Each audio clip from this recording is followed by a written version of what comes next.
The Tragedy of Cinema podcast is intended as a family-friendly program that by extension strives to be inclusive to all people regardless of their ethnicity, gender, creed, or any other identifying factors in this incredibly diverse world of ours. With that said, some of the films we discuss may contain serious subject matters or have content considered morally objectionable by today's standards. We do not intend to condone or dismiss these aspects of these films, but our primary focus will be on what we believe the film succeeds at, some fun facts, and our personal enjoyment factors of each film. With that said, we hope you enjoy the show. Blow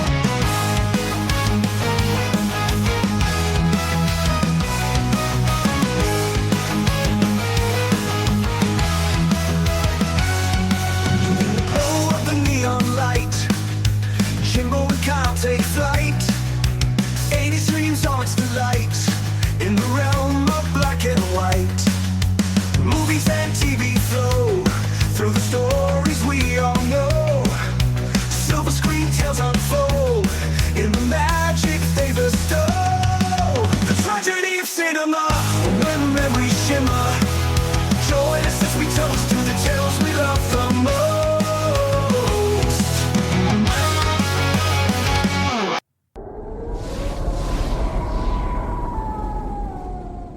In every neighborhood, there is one house that adults whisper about and children cross the street to avoid.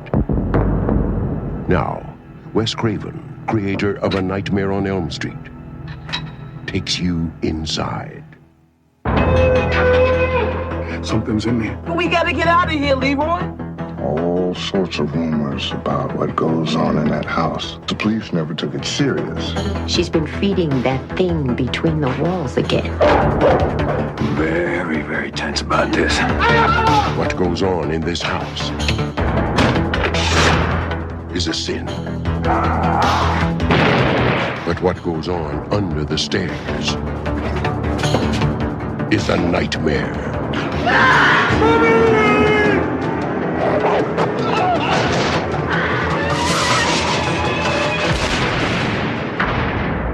Wes Craven's The People Under the Stairs. All right, guys, welcome back to the Tragedy of Cinema podcast. I'm your host, Jimbo. I'm your co-host, Kyle. Kyle, today we'll be doing a movie that I picked out. It is Wes Craven's The People Under the Stairs. Okay. But Kyle, before we get started, Got a question? as usual, Kyle, have you ever been fed between the walls or under the stairs? No, I'm kidding. As a matter of fact, Jimbo. No, just breakfast in bed. Yeah, you should have seen the waitress at Denny's when she had to feed Kyle between the walls. No, but this is obviously a Wes Craven film. Very underrated, I do believe. But Kyle, what is your favorite Wes Craven film? I know most people would say Scream or Scream's probably up there. Nightmare on Elm Street. Yeah. You don't even know who Wes Craven is, do you? I know who Wes Craven is. Do you want to look it up so that way you have I'm probably going to look up his filmography. Let's just make sure. But you're right. Nightmare on Elm Street would probably be up there, and also Nightmare on Elm Street. Nightmare on Elm Street is probably number one, but I'm going to look up his other films just to be sure, because I might have a personal favorite there that I'm not thinking of. Well, I remember seeing this movie when I was younger, and it's one of those ones that kind of scared me. To think that this could be actually happening in real life. That's what makes a scary movie that much more scarier, when it's something that could happen in real life. Like, what was that movie? The Black Phone. The Black Phone. Did you ever watch The Black Phone? No, I never watched Black Phone. Oh, Kyle. Yeah. If you would like Kyle to watch any sort of movies and not just buy them. No, I only buy movies. That's the goal. That's the goal. Kyle collects movies just to have, not to watch. Exactly. Wow, he directed 31 movies. You know what I'm going to choose as a favorite for my favorite Wes Craven movie? I know it's probably something stupid. It's going to be something a little. It's not Shocker. Don't worry, it's not Shocker. Hey, that's not a bad movie either. It's a bad movie. Let's be honest. The Shocker? You think The Shocker's a bad movie? Shocker's a bad movie. Have you watched it? Yeah. Are you sure? Not in 20 years, but I watched it. I'm going to choose Red Eye. Wasn't bad. Red Eye was a good movie. Yeah, it was a solid movie. Yeah. So how about you, Jimbo? What's your favorite Wes Craven movie? Oh, obviously The People Under the Stairs. People Under the Absolutely. Stairs? Yeah. I agree. I understand that choice. This movie's really good. I really enjoyed it. I mean, you can't go wrong with a guy named Roach. Got Vic Grimes in there. And Fool. Yeah, Vic Grimes is great. Yeah, and Fool. That's a great character name. And Leroy. You got to have Leroy. Leroy. Let's do this, right? Roach. Yeah, it's good character names in this film. All right, Kyle, take away the people under the stairs. Oh, Jimbo, yeah, kind of wrong there. The trailer said it all. Wes Craven's The People Under the Stairs. Released on November 1st, 1991, follows the story of Fool. When Fool breaks into the home of a family's landlord, he discovers that they have mutilated several boys and kept them imprisoned under the stairs. As Fool attempts to flee, he meets their daughter, Alice. But can Fool and Alice escape? Bum, bum, bum. Movie stuff. Budget for the film. Directed by Wes Craven and written by Wes Craven. Produced by Stuart M. Besser and Marianne Madalena. Madalena. There we go. Madalena. That's what I'm going to say. Composer Don Peake. Cinematographer Sandy Sissel. Editor James Coblentz. Casting director Eileen McKnight. And production designer Brian Jones. Budget for the film was $6 million. Very modest, I think, for how well this film actually turns out. Pretty well. Like a good, modest horror budget filmmaking right there. Just for inflation, that'd be about $14.1 million today. Opening weekend, it grossed just $5.5 million. So like a little worrying for opening weekend, but just for inflation, that's $13 million. But then gross for U.S. and Canada came out to $24.2 million. And just for inflation, that'd be about $57 million. And then gross worldwide, we're making even better money. It made $31.3 million. Just for inflation, that'd be about $73.8 million. This movie, it looks like it was successful overall. A modest success, at the very least, if not a good success overall. So good from all that. Moving on here, I'm going to shake things up a little bit. I'm actually going to start going to the cast directly now. So for the cast, we have the first character, first main actor, Brandon Quinton Adams, playing the character role of Fool. Hey, Fool. Hey, Fool. Yeah, Fool. Brandon Quinton Adams, also known for many other roles, such as Sandlot in 1993, The Mighty Ducks in 1992, and the film Ghost in the Machine.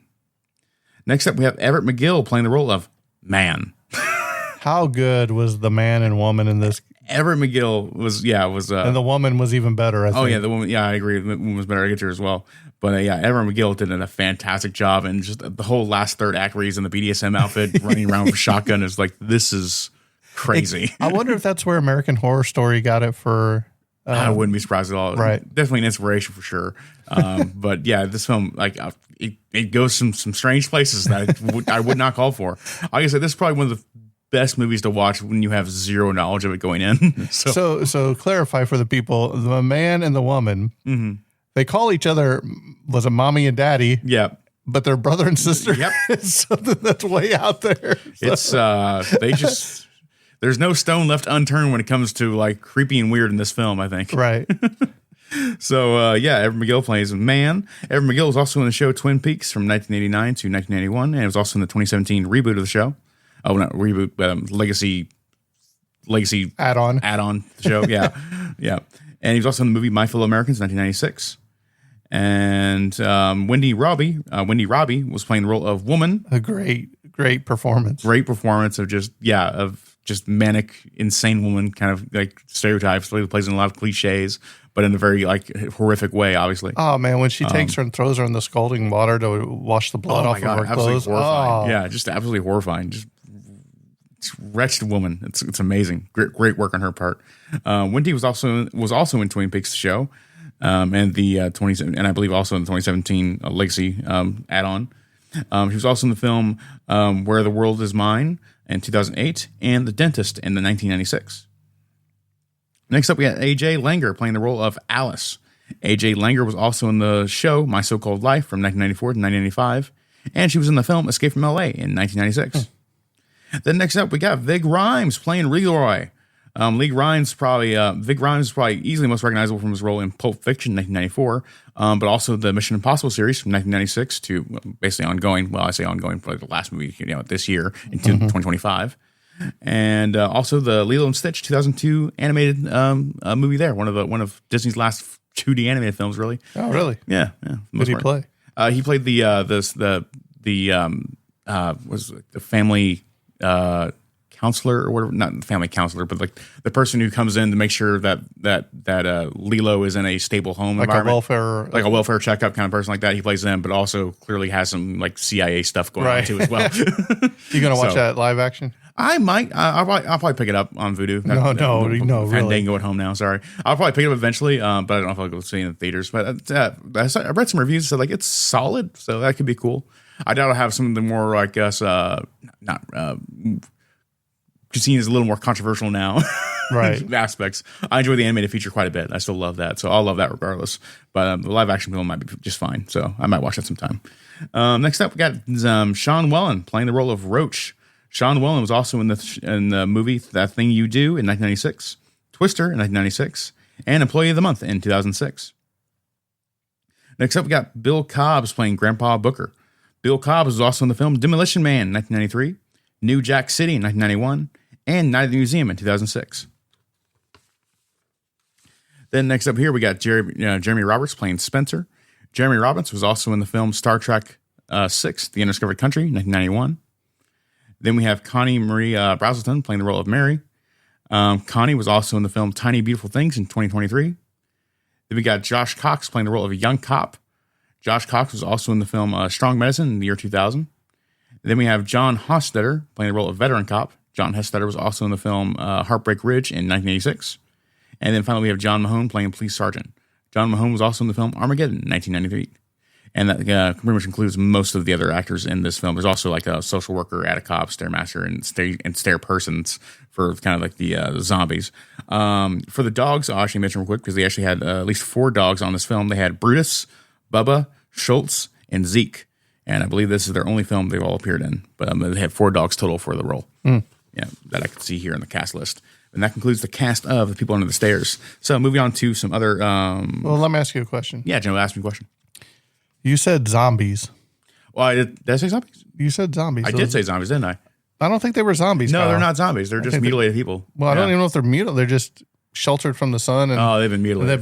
They've been fed humans. So I would say they were cannibals, but I wouldn't say they were zombies. Yeah, they're not zombies. They're just really, really mistreated, malnourished, and possibly mutilated. Oh well, at least one was like the boy cut his tongue out. Yeah, so I'm assuming all the other people in that house probably also got stuff happened to them.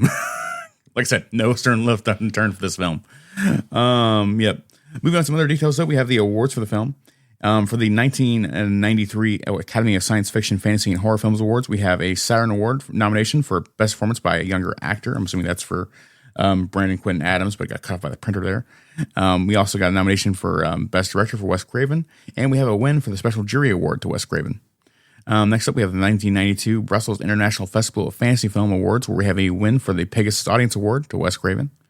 And for the 1991 Fangoria Chainsaw Awards, we have a bunch of nominations. Here we have a nomination for Best Supporting Actress to Lonnie J. Langer, Best Makeup FX to K&B EFX Group, Best Actor to Everett McGill, Best Studio, Best Budget Film nomination, and Best Screenplay nomination for Wes Craven, and Best Actress nomination for Wendy Robbie. Technical details of the film. This film has a runtime of 102 minutes. Sound mix is in Dolby Stereo Westrex recording system. This is a color film. Aspect ratio is 1.85 by 1. Camera used was the Airfx 35 BL3. And that concludes the process. Was digital animated for a 4K 2023 remaster, which is the remaster I watched for this podcast. And I believe that concludes the technical details of the film. And now we can move on to the trivia. Jimbo, take it away from me. Do you think this would have worked as a black and white film? I thought you were going to ask me, Jim, like, do you think? No. But as a black and white film, yeah, probably would have worked really, really well. I think it would have been really cool. Then I would have definitely called them zombies because it was undeniable at that point. Oh, man. So a little bit, there's not a lot of trivia. I really, really enjoy this movie, and we'll get to why towards the end. But Wes Craven was actually inspired to write this film after reading a real-life news story about burglars breaking into a house. When the authorities arrived, however, the burglars had disappeared, but they discovered locked doors with noises coming from behind. Children had been locked up inside the rooms by their parents, never allowed to go outside. Oh, my gosh. Can you imagine never seeing the light of day ever? It's horrifying. And yeah, you hear about cases like that like every I want to say every few months or every few years you hear about a story about like a family that just locked away one of their children. And Well, just, there like, was kept that them in a lady, I cage. think, in Ohio that was abducted, and then, you know, he had her locked up and got her pregnant and was raising her and her daughter like in the basement, and they finally escaped. And I'm like, I want to say early last week I just heard like about a child being kept in a kennel cage for like 19 years in their home, just like absolutely like only be taken out to be abused, you know, in just like absolutely horrific conditions. this world's messed up, man. This world's really messed up. So. Yeah. Like everyone's going to lose all faith in humanity right there. It's like, oh my gosh. So Wes Craven chose Wendy Robbie and Everett McGill to play the parts of mommy and daddy after seeing them play husband and wife on the TV series Twin Peaks. So they were husband and wife, brother and sister, mommy and daddy, man and woman. Jeez Louise. They work well together, clearly. They obviously. I wonder if they had like a pact where, hey, if you get this role, I will be your spouse. You always got to nominate me or something like that, too. Right. You know, always root for the other one. You know, good friendship, teamwork there. The coin that Fool pulls out of Spencer's hand is real. It is known as an American gold eagle and contains 1 ounce of 22 karat gold. Oh, cool. Kyle, in 1991, how much do you think it was worth approximately? 1 ounce? Gosh, I don't even know what 1 ounce is worth now for gold value wise. I'm going to say $40. $708 in 1991 Yep, for that one I was coin. right on the spot. Yep, there we go, Jimbo. Hey, I didn't go over, so Price is Right rules. I'm still right. Shortly before his death, Wes Craven was developing a television show version of this film on the Sci-Fi Channel. Television version of the show. I think this is a prime candidate for a remake. Prime candidate. Oh, prime candidate for a remake for sure. It's a great horror concept. Absolutely, I can definitely see like something like that happening now. In general, though, horror TV shows, I never really care for. Even streaming shows, I'm kind of a little more skeptical about. But I guess in the streaming era, it could work. But for like modern, like 90s, early 2000s, you can't have a good horror TV show because you can't cut to commercials. Right. it's all about timing. So Hilary Swank, you know who Hilary Swank is? She's an actress. Yeah, I'm aware of her. I hope so. But she auditioned for the role of Roach. Roach was originally written to be either a male or a female. Huh. Yeah. But I think they went with the male version because they had Alice in the house. Yeah, I imagine they would have shot a lot of those scenes a little bit differently if Roach had been that kind of situation as a female character. But yeah, I could see it happening for sure. I could definitely imagine how that role could be gender swapped and still basically serve the exact same function. Same thing, right? Yeah. Wendy Robbie, who played Woman, credits this movie as the most fun she's ever had on a film set and one of her favorite projects she's ever done. It's definitely an incredibly exaggerated role for sure. Like she goes over the top. Like she's almost like both man and woman are basically kind of cartoon characters of evil in many ways. You know, like they're so over the top, just nonstop. You know, I mean, just watching her, like she was tossing around Alice and when she puts her in the hot water. Clearly just having a ball. Then she has that knife at the end, and it's just like I saw a little bit of my mind flashed to Norman Bates from Psycho. I mean, it's just really well done. I can't praise her enough for her role in this film. Yeah. But like not saying like bad about her acting, but I think there's like almost like a shine of like pure joy behind her eyes in every scene she's in. Because it's just like I love. And she's somebody that makes you want to get paid to do this. Oh my god, she's somebody that makes you want to hate her. Oh yeah, no, really, she's great. She's great, but she clearly knows exactly the role she was playing in this film and leaned as far as she possibly could into it, and really shows off. Well, you'll like her even more after this next fact, Kyle. Okay. So during the scene in which the woman feeds Spencer's sliced hand to her Rottweiler dog, Prince, you remember this, where she tosses the hand? Yeah. A fake edible hand covered in a red sauce was used for the dog.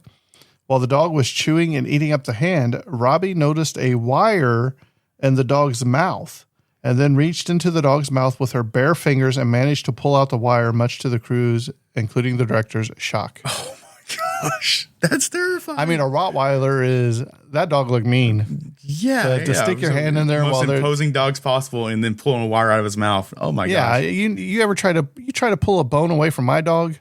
It's not a good sight. Yeah. Like, I've seen dogs of all stripes being good and bad on the front, but still, like, yeah, I would be nervous about a dog I didn't know trying to reach into its mouth. That's crazy. So good on her that she didn't get hurt. Kyle Roach, the actor Sean Whalen. He was 15 or 16-year-old boy in the film. How old do you think he was in real life? I'm going to guess 26. On the dot, 26 years old. Wow. I am shocked you actually got something right. A broken clock, right? Right, twice a day. The film earned back its $6 million budget within a few days of its theatrical release. That's great. At about 1 hour and 30 minutes in, Ruby, who is full sister, shouts, "Where did that crazy heifer go?" In the background, AJ Langer, who is Alice, can be seen breaking character and smiling. So It's fantastic. I love it when they leave stuff in there like that. Yeah.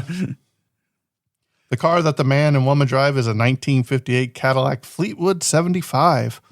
There was talk of possibly doing a remake of this film at one point by Wes Craven, and as of 2023, they're still talking about a remake, so it's still on the table. I could definitely see it happening. It's kind of a timeless concept for the most part. So, And with the updated effects they could do, be really great. I'm curious if they would lean into like a different kind of like suburbia now, like a more modern suburbia, because like this one kind of leans into like this is a film from the 90s, but kind of leans into the 50s.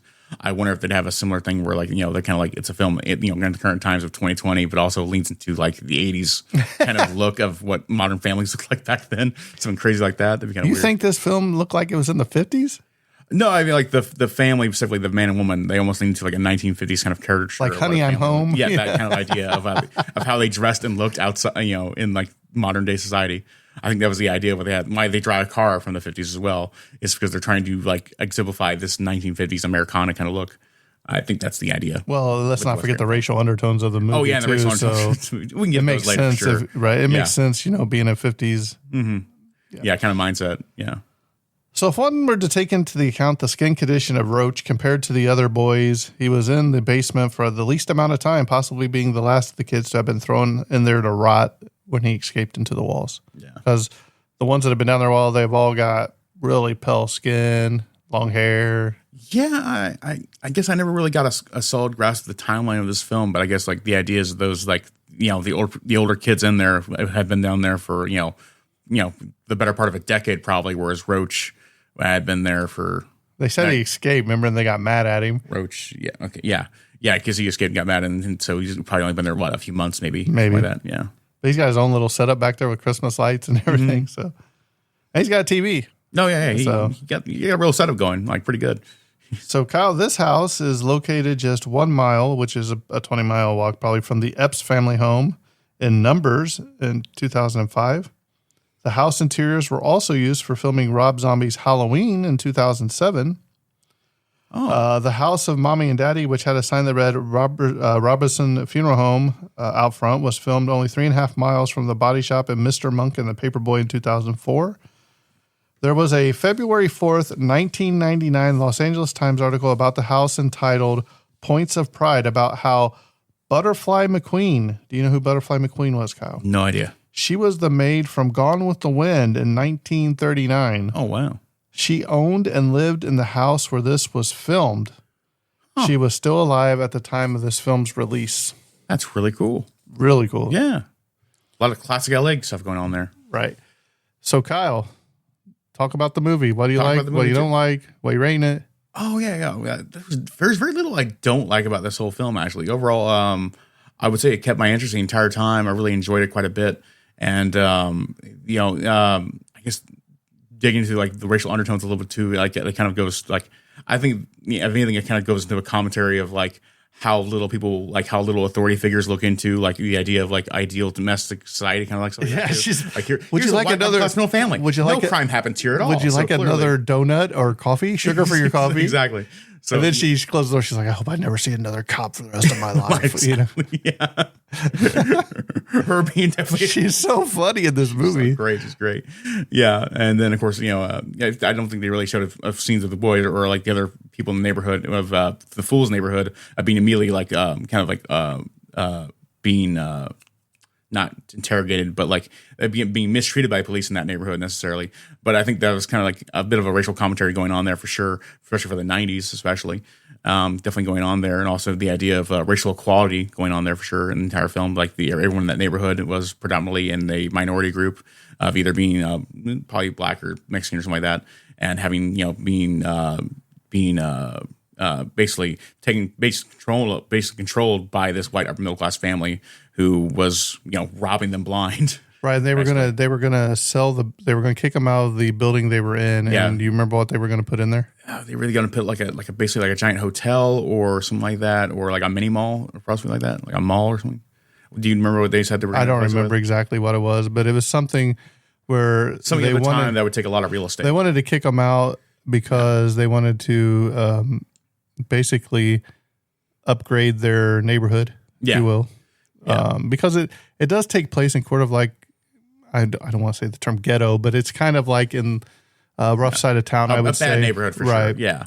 And the way that where they find all the money that they've been hoarding, I mean, millions of dollars. Yeah. And a pointless hoard too, just like it's a hoard for nothing. They're not spending on anything. It's just like they're just amassing wealth for the sake of amassing wealth. And it's the addiction of money for sure. And you see that house because that house is booby trapped with dynamite, spikes coming out of the walls, slide doors. Probably is a very expensive hobby, actually. The guy has the guns. He just keeps shooting. How do you not hear that stuff? And then you have like locks and barbed windows and metal doors and all that stuff. Yeah, I definitely got the impression that entire neighborhood had to be abandoned besides their one house they had there. It has to be. That was, I think the idea is just like, everyone's being bought out and like thrown out, except that one house still left there where everyone. Well, they might own all the other houses, but I don't know about if that's true because if you remember, she's like, you can't shoot outside. Don't shoot your gun outside. You know better. They're gonna hear you. Yes. But I mean, just think they're so evil that when Fool does get up to the attic and jumps off into the water and he goes back, he said, I promised Alice I would go back. So he comes back, he sneaks inside and he finds Alice. She's chained up in the basement on like a chimney thing. He goes down the chimney. They get back up to the attic and they go to jump off. He's like, come on, we can jump back in the water. She's like, no. Said after you escaped, they said they drained it and they filled it with broken glass. And the very next day too. Right. Just immediately. It might even been the same night. I mean, it was crazy the way how fast this movie moves. Yeah, men and women were like they worked. They were on top of the torture family list of just like. But how much money? I mean, how much money would that cost to booby trap the house like that? I mean, not the in secret cost is astronomical, but just getting it done at all thousands my question. of dollars. That brooch has been in the wall. Why didn't you just tear? You've already shot holes through the wall. Why didn't you just tear a little piece down and start walking behind there? Yeah, I know. Yeah, that's the only flaw I had with this movie is you idiot. Yeah, you're shooting clearly holes. willing to shoot holes in your home, but you can't just like demolish a wall and walk through it. Yeah, like you've already ruined the wall. You might as well just walk through and replace it. That's the only downfall for this movie is like you idiot. I mean, maybe is that stupid? Yeah. Well, it's like this movie is like a little more fantasy, more on the fantasy side of I see this film as a little more of a children's horror film, just in general, for having both a child protagonist and also the fact that like they are so like almost cartoonishly evil. Despite the fact that it does get extremely violent with gore and stuff like that too. But I almost do view this as like this is supposed to be like a horror movie intended for a younger audience because like it's so over the top and also doesn't make a lot of sense. Right. Any sense in situations. It's like the feasibility of like a real family doing this. Very people do get locked in their houses for 19 years. The kids do that. That happens to people all the time. But like the idea of this, this insanely complicated torture house full of dozens of people, no, really, so it's really kind of over the top in that sense. But I still really appreciate it on that level too. But this film is like overall, like it's an excellent film. Probably one of Wes Craven's best. I agree. They're definitely like a easy top 5 for me, and I include that with like Nightmare on Elm Street and Scream being up there, and then also like I like Red Eye a lot. I thought that was a good movie. So like definitely like I'll put it in top 5 up there. If I had to give it a rating though, I'd probably give it a rating of probably 7 out of 10, probably around there. Like really, really good, if not great. Well receiving if you're a horror fan and in general, especially if you're a Wes Craven fan involved, then it's definitely like it's up there where like you've got to see this film because it's a great standalone feature too. And it's great. It's not like a film that has like 20 sequels or something like that too. It's a good like you can just watch this and be done with it and then like hope maybe a remake comes out in 5 years, something like that. That'd be cool. But it's a great little standalone feature like that. So I really appreciate this film. Jimbo, let's talk about some of your takes on the film too. Well, I like the characters. The characters they developed them in a way where you care about the characters. Mm-hmm. You care what happened to Alice. You care what happened to Fool. You cared what happened to Fool's family. His mother's dying. Yeah. She needs to get to a hospital to have a surgery. The plight of Fool's whole thing is like, I absolutely understand what he does. The story that they put Fool in is he's going to do what he has to do to take care of his mom. Yeah. And I think that really drew me into. And even like the less good character like Vic Grimes' Leroy, I don't see him as a particularly evil person, even though like he does pretty evil things, obviously, like trying to get a kid to do his dirty work essentially, and also rob the family landlord's house. But still, like he's in a Robin Hood like scenario where he's trying to rob. But then again, you don't see Fool's dad either, so he may be trying to do like the father figure to Fool too. Yes, and like despite how like not good he still is probably the best male role model that Fool has initially in his life right there. Right. So like he's taking on some responsibility for that family that may not be his, or maybe can be his, but still. Even like Vic Grimes' character, like I don't view as like totally like evil as much as definitely I view man and woman as being incredibly evil. Yeah, but I think man and woman, they both did you can see their chemistry on screen where they've probably worked together. Several times, or even after this. Maybe that's why they got the roles in the future, because their chemistry from this movie was so good. She plays that lady so perfect. She kind of reminds me of the lady that was in Mommy Dearest. I can't think of her name. What's the actress that beat her kids with like Mommy Dearest? Look up Mommy Dearest. It should say it's the story of the actress. I can't think of her name off the top of my head. Mommy Dearest. Looking it up now. Mommy Dearest, 1981 film cast. Faye Dunaway. Right, but I mean, who does she portray? Does it say? Joan Crawford. Joan Crawford. Yeah. Yeah. So I see a little bit of that in her portrayal. Mm-hmm. Man and woman, they act like as like almost like adult children in a way, trying to act like their ideal family idea of what an ideal family is, which would be like what they watched as like children on television or something like that too. That's why I get like the 1950s. But if you remember, Leroy tells Fool, he says, "Look, this family's been doing this for years, generations and generations." Mm-hmm. And they're just the most recent ones, but it's been going on a long time. Oh yeah. So clearly this house has a legacy to it. I think the acting's really well done. I think the storytelling's really well done. Like I said, the only thing I really don't understand is the man not just breaking down the wall and going to when he has the opportunity to. Exactly. But also, how many times did they have to repatch the walls? And you know what? When the police came, they didn't see any holes in the wall or anything. Remember, like where he's been shooting the gun through they either have a quick turnaround, sliding walls, or something. Yeah. But also clearly, like I would say, to the defense of him not running to the wall too. Just thinking about it right now, like it's clearly like this is like their source of enjoyment is the torture, and also like maybe the hunt is what the hunt is. A source of their fun for her. Right. Like the idea, like Roach has gotten away for so long because they kind of let him get away for so long because they like hunting him down. Because they're sick to men people like that. So that could be it. Why they do the whole thing because they like the idea of like. Was you kind of hoping Roach was going to survive? I thought he was going to make another appearance there at the end of the film and save the day. It's sacrifice his life to save Alice or something. It's always a surprise in American films when they kill a young person, especially. Like very few American films really take that kind of stance on having the thing. Like I know it's like Japanese films, they don't care at all. But wow. American films, they're like, oh no, we can't kill a kid. We can never kill a kid, even in a horror film. But so I kind of like actually like I admire when an American film is willing to kind of take that on and be like, I don't know, like realistically, this kid's not gonna make it. He didn't make it.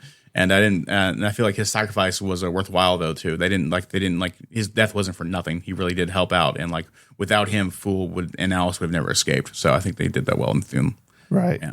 So I like the characters. I like the story. Another thing I didn't really like, or it didn't really expand upon, is at the end when the kids that have been trapped in the house are just walking out in the street. The money's blowing through the chimney. Everybody's paying money. They're just like walking out to the street, just going on their happy way. Yeah. That's interesting. I wonder if their families were looking for them. Any of that. The idea of like a wall of missing Pearsons for that too for young people, and all of a sudden like it would have been cool if they would have walked by like a missing person sign or something. Have you seen this kid? And it's the kids that are escaping. You can almost like imagine like a 3-hour version of this film that goes into detail of all those kind of like little details. Or even like a prequel would be really cool to see how this family has. I think a prequel would be very depressing, but I mean, it was to see how this family started doing this stuff and all that. So yeah. Actually, one question too. Like, would you rather like if they did like a sequel, if they did another film like this, like another remake, would you rather be like a legacy sequel, or would you rather see a full on remake of just? It needs to be a full on remake. Full on remake. We want to do like a legacy sequel kind of deal. Like I said, it's hard for them to come up with something new anyway. Mm-hmm. So if they took this and kept the core pieces of the story, I don't need to see any political correct stuff in this film. I need to see exactly what it was, but just updated. Yeah. Because I think the traps in the house could be more elaborate. It could almost be like if they owned, the Winchester house, where like the stairs go straight to a door that leads to nothing, like a brick wall and all that. 2 I would be personally, I'd be worried about a remake in general, just because I would be worried about them going like too far one way or another based on other like current horror films coming out right now, or it'd be like what if it's just like a Saw death trap machine where like all these kids are getting killed in horrific ways, and just like that. Like I wouldn't really care for that personally, or something like that too. Or, I mean, they even have a muddy swamp thing under their basement. You know what I mean? Even under the basement too. Yeah, it's ridiculous. Yeah, where Vic Grimes' body. I was goes waiting down. for there to be like alligators or something down there too, or like in Austin Powers, the sharks with laser eyes. Yeah, so I think that there's a weird line that this movie walks that I feel like it stops just sort of being like a comical cartoon. But also, it still also has aspects of it where, like, if you just say that one little aspect, like, what do you mean he has the stairs that fall down and go down straight down? Like, that's a cartoon it's concept. It's a Three Stooges episode. Point, it sounds like a cartoon, but then when you watch the film, it all feels somehow plausible in the film itself, which is something that's really, really funny. Right. But I feel like it'd be a huge challenge for a remake of that film to walk that same line and strike the same balance that this film did. So I'd be very curious to see a remake. I should try Something else I don't understand is when Fool first gets trapped in the basement. Yeah. All them cannibals are like, they're trying to get him.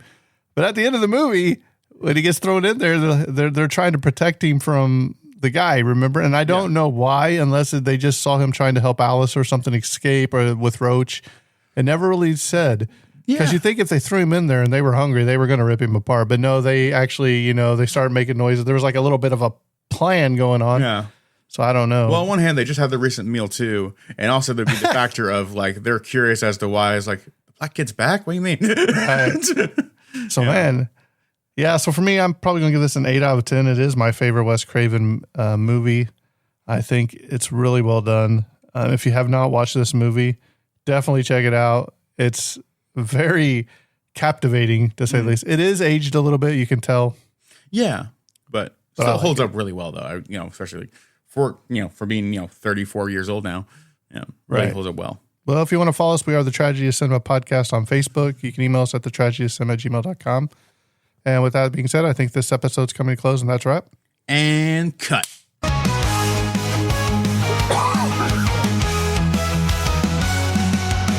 tragedy of cinema, where memories shimmer. Join us as we toast to the tales we love the most. The tragedy of cinema, where memories shimmer. Join